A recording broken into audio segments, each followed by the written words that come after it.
감사합니다.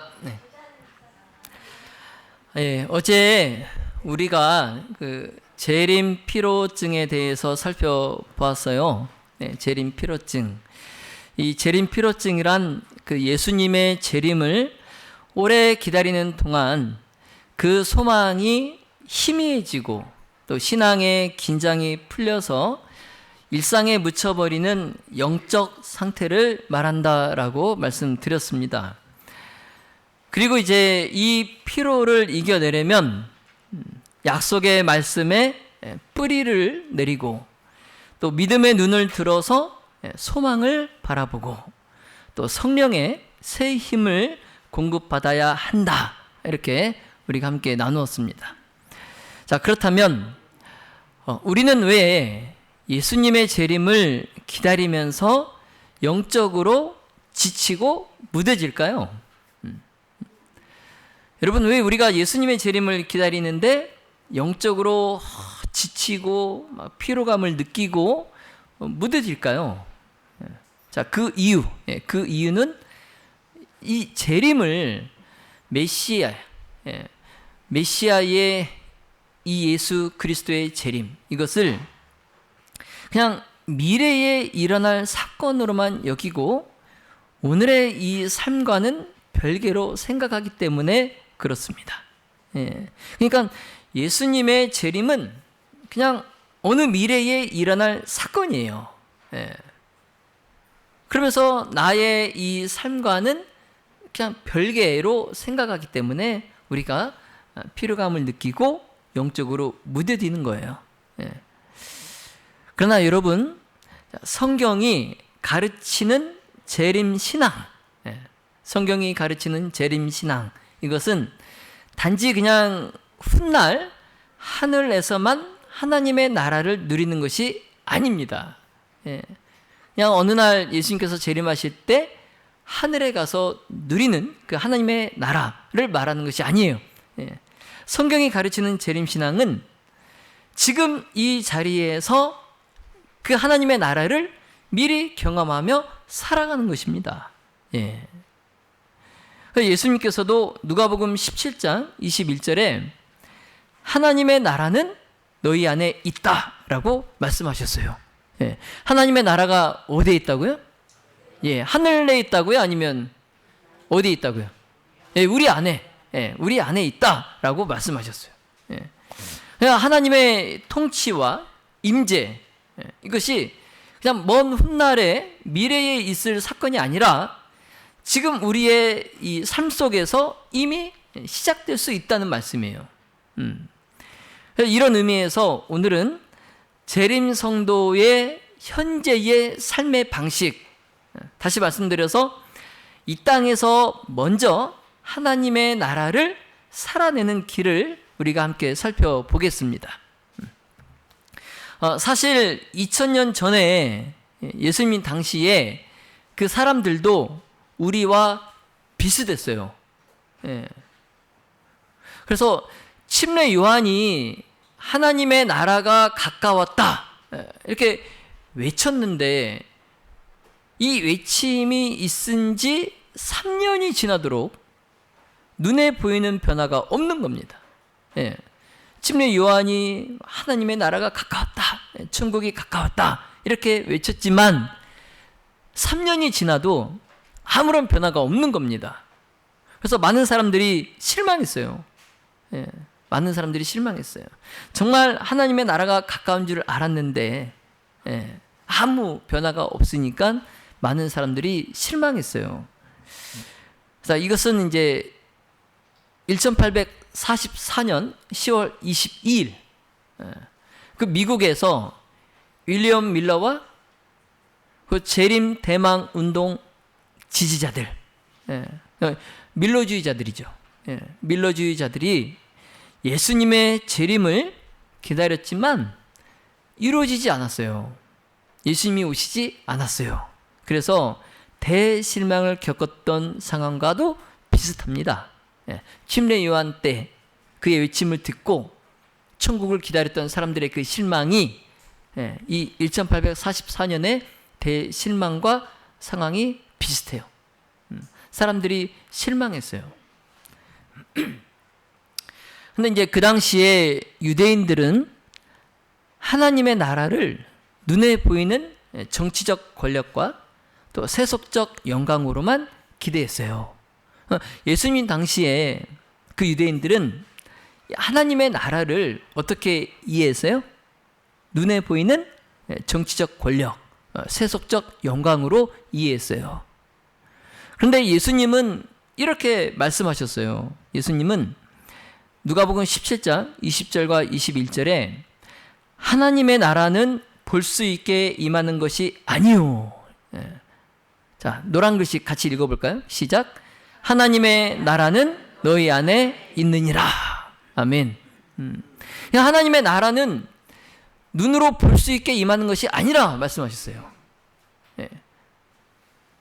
그래서 어떤 제도 또 어떤 정치적 해방, 지금 이스라엘이 지금 로마의 지금 권력 압제하에 있잖아요. 그렇죠?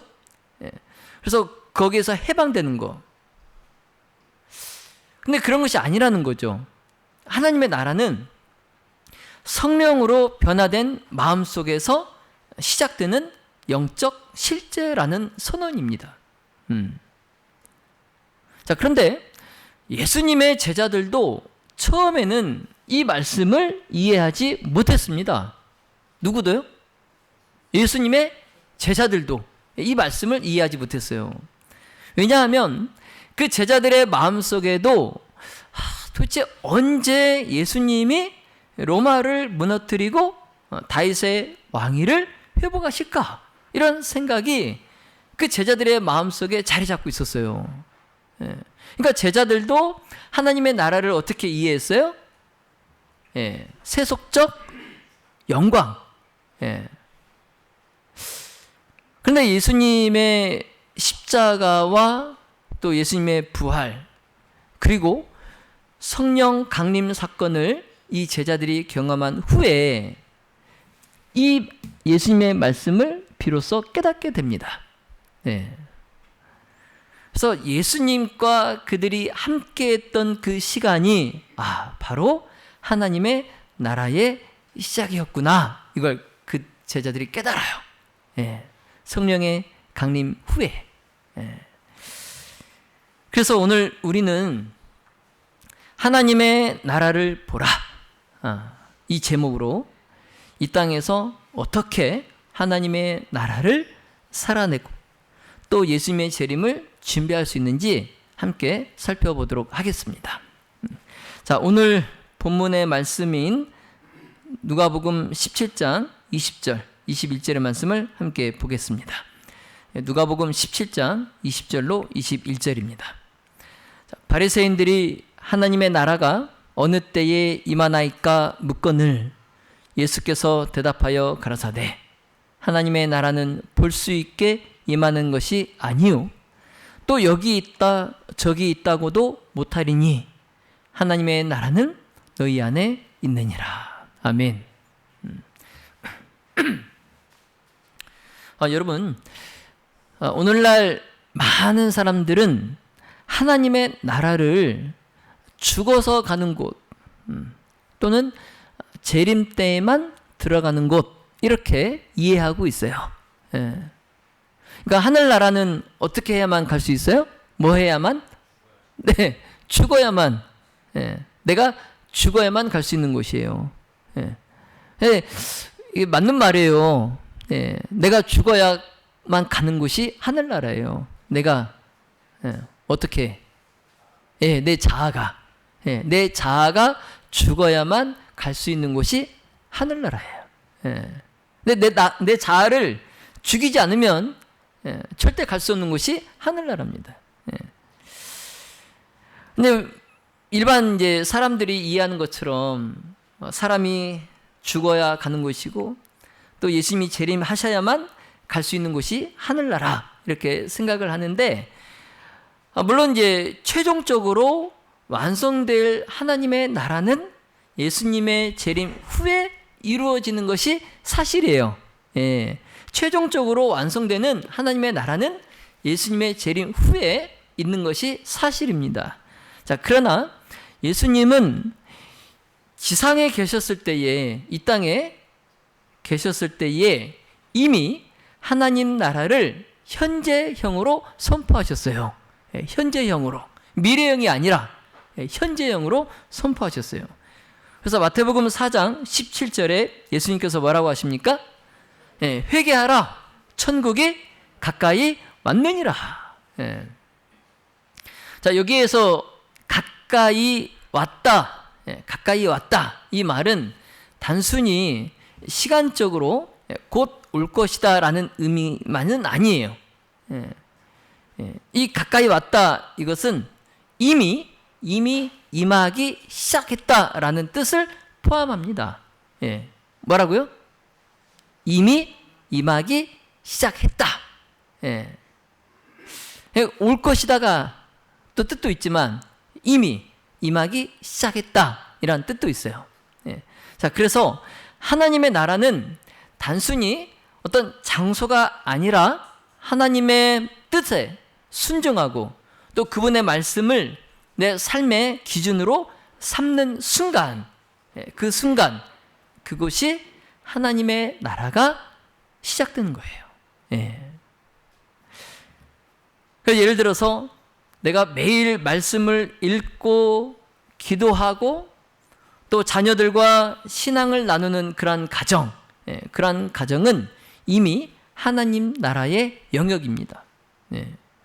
그리고 또 직장이 정직과 사랑으로 일하고 또 다른 사람을 섬기고 용서하는 그러한 관계에 있다면 그 일터는 하나님 나라가 임한 자리예요. 또 이제 교회 안에서 나보다 남을 먼저 더 세우고 또 예수님의 마음으로 서로를 격려할 때에 이 신앙 공동체가 바로 하나님 나라입니다. 그래서 하나님 나라는 언젠가 가게 될 천국이 아니라 오늘 내가 하나님의 통치를 받아들이는 순간부터 시작되는 현실이에요. 또한 하나님의 나라는 눈에 보이는 어떤 건물이나 제도, 그 이전에 성령께서 다스리시는 내적 통치에서 시작됩니다. 그래서 누가복음 17장 21절에 예수님은 하나님의 나라는 너희 안에 있다라고 말씀하셨어요. 하나님의 나라는 너희 안에 있다. 그래서 여기서 이 안에, 이 이것은 마음속 또는 너희 가운데라는 그런 뜻을 가집니다. 마음속 또는 너희 가운데. 자, 그렇다면 이러한 하나님의 나라가 우리 안에, 마음속에, 즉 우리의 삶에 어떻게 임할까요? 이러한 하나님의 나라가 우리의 삶 속에 어떻게 임할까요? 스타벅스 CEO죠. 하워드 슐츠. 이분이 스타벅스를 세계적인 기업으로 키웠을 때에 한 기자가 그의 성공 비결을 물었어요. 어떻게 스타벅스를 세계적인 기업으로 키울 수 있었습니까? 물었어요. 그때 이제 이 하워드 슐츠가 대답하기를, 자, 우리는 커피를 파는 것이 아닙니다. 지금 스타벅스가 뭐 하는 곳이죠? 커피 전문점이죠. 근데 우리는 커피를 파는 것이 아닙니다. 사람들의 마음속에 제3의 공간을 심어줍니다. 이렇게 대답했어요. 사람들의 마음속에 제3의 공간을 심어줍니다. 그곳은 집도 아니고 직장도 아닌 마음이 쉴 수 있는 공간입니다. 그러니까 이 스타벅스는 커피를 사람들에게 팔지만 그 커피를 통해서 직장도 아니고 집도 아닌 마음이, 그 사람이 마음이 쉴 수 있는 공간을 만들어 준다는 거예요. 이 기업 이념이 스타벅스를 오늘날 세계적인 기업으로 키울 수 있었다는 거예요. 자, 여러분, 자, 세상의 기업도 사람의 마음을 움직이는 힘을 알기 때문에 그것에 집중합니다. 그리고 그것에 투자해요. 그러니까 하나의 물건을 팔더라도 무엇을 움직이는 것이 중요하다고요? 사람의 마음을 움직이는 것이 중요한 걸 알아요. 기업도. 자, 그러면 세상의 기업도 그런데 하나님의 나라는 더더욱 우리의 마음에서 시작되지 않을까요? 자, 믿음의 모든 가족 여러분, 하나님의 나라가 내 마음에 임하면 외부의 상황이 바뀌지 않아도 내 삶의 중심이 바뀝니다. 그래서 내가 지금 어떠한 상황에 놓여 있는데 그 상황이 전혀 달라진 건 없어요. 없는데 하나님의 나라가 내 마음에 임하면 내 삶의 중심이 바뀐다는 거예요. 그래서 그 억눌린 어떤 문제로 억눌린 내 마음에 자유가 옵니다. 자유가 와요. 그리고 절망 속에 소망이 피어납니다. 그리고 미움이 사랑으로 변해요. 뭐하면?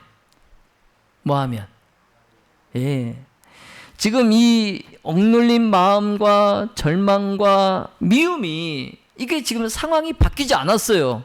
여전히 같아요. 그런데 하나님의 나라가 내 마음에 임하면 이 상황이 뭐 한다고요? 바뀐다는 거예요.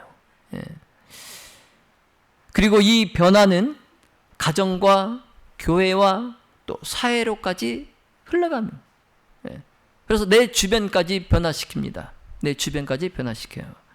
자, 그러므로 바라기는 지금 저와 여러분의 마음의 자리에 예수님을 모심으로 내 안에서 하나님 나라가 시작되기를 예수님의 이름으로 기도합니다.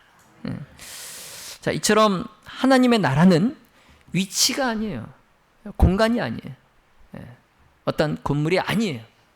관계입니다. 관계. 다시 말씀드려서 하나님 나라에 들어간다는 것, 이것은 단순히 어떤 장소로 이동하는 것이 아니라 예수님과 함께 걷는 삶을 의미합니다. 그러니까 하나님의 나라에 들어간다는 건 뭐예요? 내가 예수님의 손을 잡고 함께 걷는 거예요. 즉 예수님의 마음을 내가 품고 그분의 다스림 속에 살아가는 것, 그것이 하나님 나라의 삶이에요. 빌립보서 2장 5절에 너희 안에 이 마음을 품으라 곧 그리스도 예수의 마음이니. 아멘.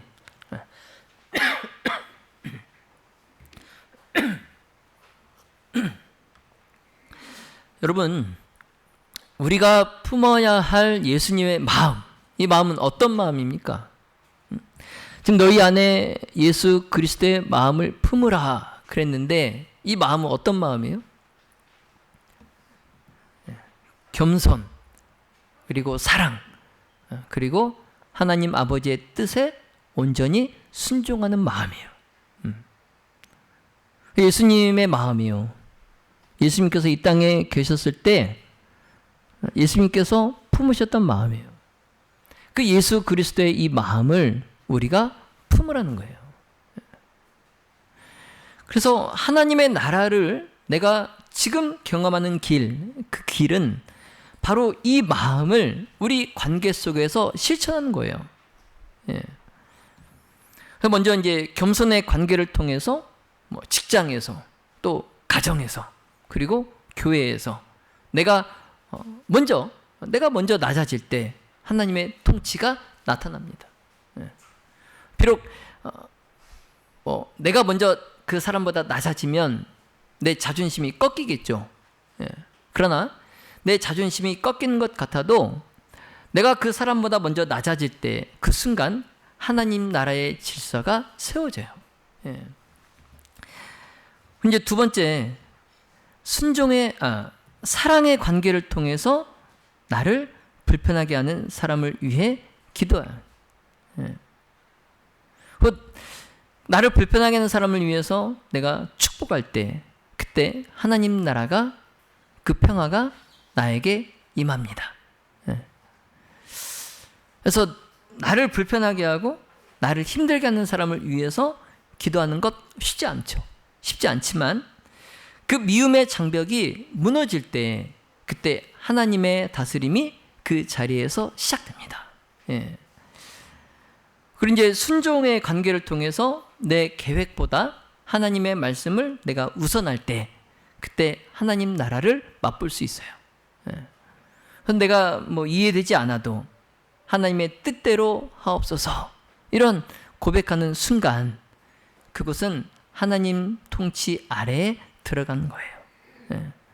그래서 여러분, 이와 같이 하나님의 나라는 관계 속에서 드러납니다.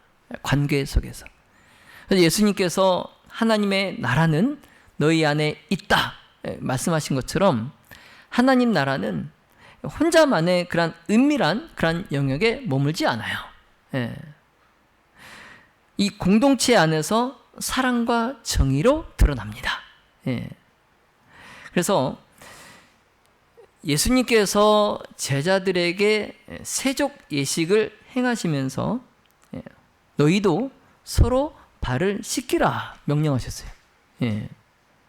근데 이 세족 예식은 그냥 단순한 예식이 아니라 이 관계 속에서 섬김으로 하나님의 나라를 보여주라는 예수님의 명령이에요. 너희가 이 관계 속에서 섬김으로 하나님의 나라를 보여주라. 명령입니다. 그래서 여러분, 교회 안에서, 또 가정 안에서, 또 직장 안에서 관계의 방식이 바뀌면 그것이 바로 하나님의 나라가 되는 거예요. 그래서 여러분, 오늘부터라도 가정에서 또 직장에서 여러분 한번 관계를 바꿔보세요. 관계를 바꿔보면 천국이 됩니다. 그것이 천국이 돼요. 자, 그러므로 예수님의 마음이 내 마음이 되고 또 내 태도가 예수님의 태도가 될 때에 우리는 더 이상 언젠가 가게 될 나라, 그 나라를 기다리는 사람이 아니라 지금 이 땅에서 그 나라를 살아내는 그러한 사람이 된다는 것을 여러분 꼭 기억하시기 바랍니다. 여러분, 지금까지 우리가 하나님의 나라가 하나님의 통치, 마음속 통치, 그리고 관계 속에서 드러나는 그 통치인 것을 살펴봤어요. 자, 그렇다면 우리가 이 하나님의 나라를 오늘 내 삶 속에서 살아낼 때 어떤 일이 일어날까요? 여러분, 이러한 마음을 품고, 예수님의 마음을 품고 관계 속에서 내가 살아갈 때에 내 삶에 어떤 일이 일어날까요? 자, 하나님의 나라는 내 개인 한 사람의 체험에 그치지 않습니다. 그냥 나만 변화되고 나만 좋고 나만 행복한 걸로 끝나지 않아요. 그 마치 마태복음 13장의 그 누룩의 비유, 이 누룩의 비유처럼 이 작은 양의 누룩이 온 덩어리를 변화시키듯이 한 사람의 마음과 삶에 임한 하나님의 나라는 그 사람 한 사람에 그냥 그치지 않고 그 사람의 주변과 그 사람이 속해 있는 공동체, 더 나아가서는 사회 전체에 영향을 미칩니다. 사도행전 2장을 보면은 초기 교회 때 그 교인들이 예수님의 재림을 기다리면서도 사랑과 나눔으로 하나님 나라를 살아냈어요. 그들이 예수님의 재림을 기다리면서 하나님의 나라를 미리 맛보았어요. 뭐 하면서요? 사랑과 나눔으로. 그래서 그들이 함께 모여서 떡을 떼면서 또 기쁨과 또 순전한 마음으로 하나님을 찬미합니다. 그러한 그 초기 교회의 그 교인들의 삶이 단순히 그냥 종교적 그 신념에 그치지 않고 그 공동체 전체와 주변 사람들의 삶을 변화시켰어요. 예. 그래서 우리 무등교회도 하나님 나라를 미래형이 아닌 현재형으로 살아낼 때에 이 초기교회처럼 이 지역과 또 이웃들에게 선한 영향력을 끼칠 수 있습니다. 예.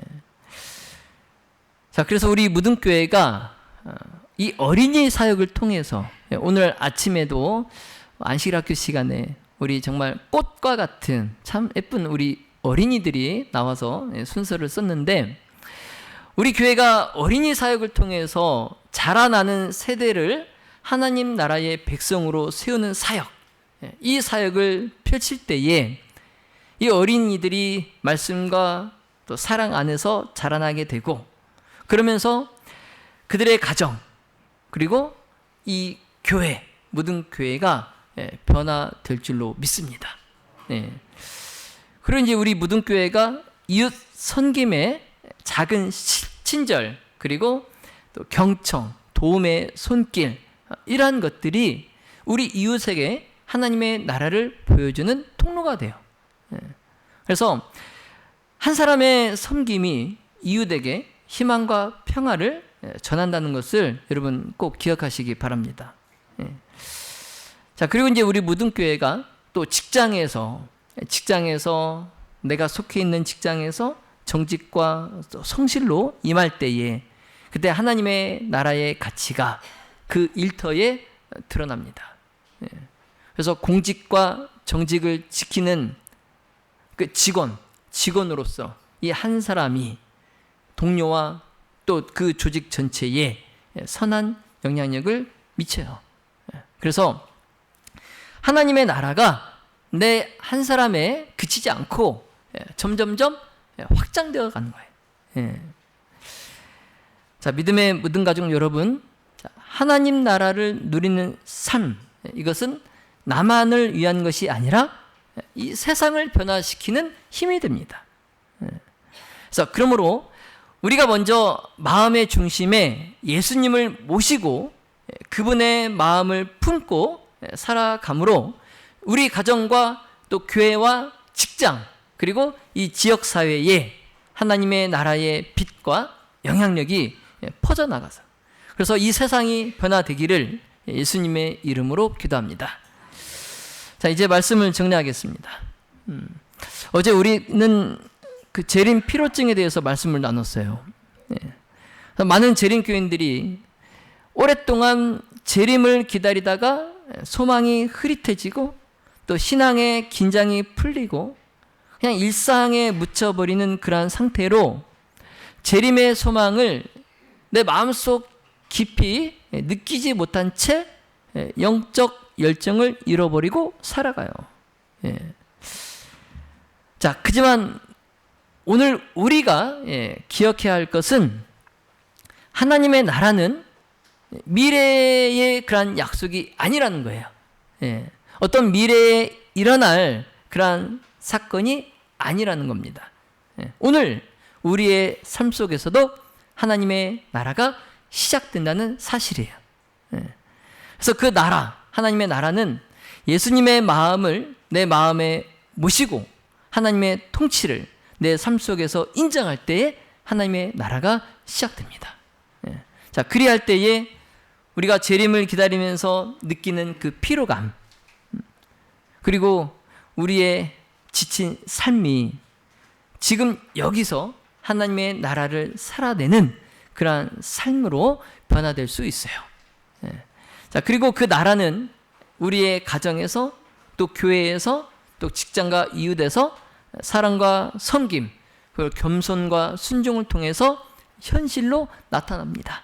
자, 여러분, 하나님의 나라는 오직 그리스도의 성품이 성령을 통해서 우리의 마음에 심길 때 그 나라가 세워지고 또 우리를 통해서 확장된다는 것을 잊지 마시기 바랍니다.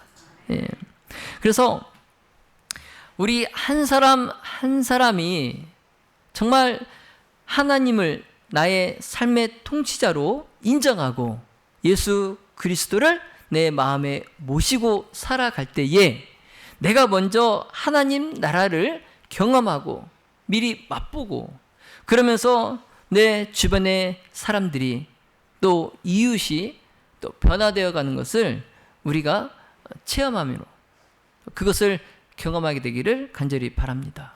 예.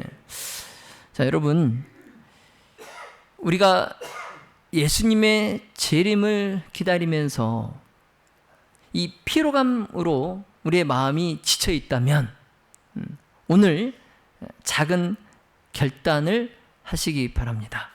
예.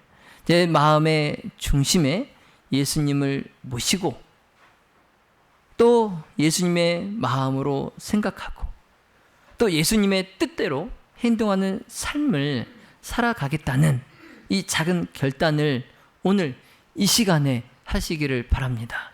예. 그래서 하나님 나라를 지금부터 여러분께서 살아가시기를 간절히 바랍니다. 예.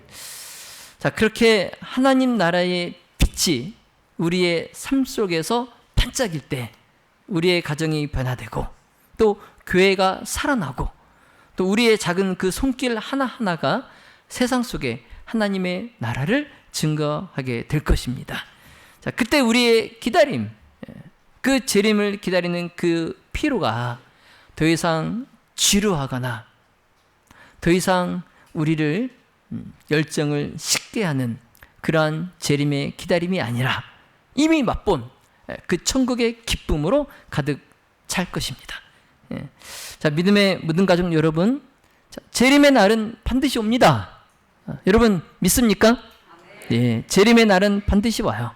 자, 그러나 그 날을 끝까지 기다릴 힘, 그 힘은 오늘 하나님의 나라를 경험하는 것에서 나옵니다. 예. 그래서 내가 하나님의 나라를 경험하지 않으면 예수님의 재림을 끝까지 기다릴 힘을 얻지 못해요. 네. 그래서 바라기는 오늘 이 자리에서 우리가 하나님의 나라를 경험하고 살아감으로 재림을 기다리는 이 시간이, 이 기다림이 피로가 아니라 기쁨이 되기를 예수님의 이름으로 축원하며 말씀을 마치겠습니다. 네.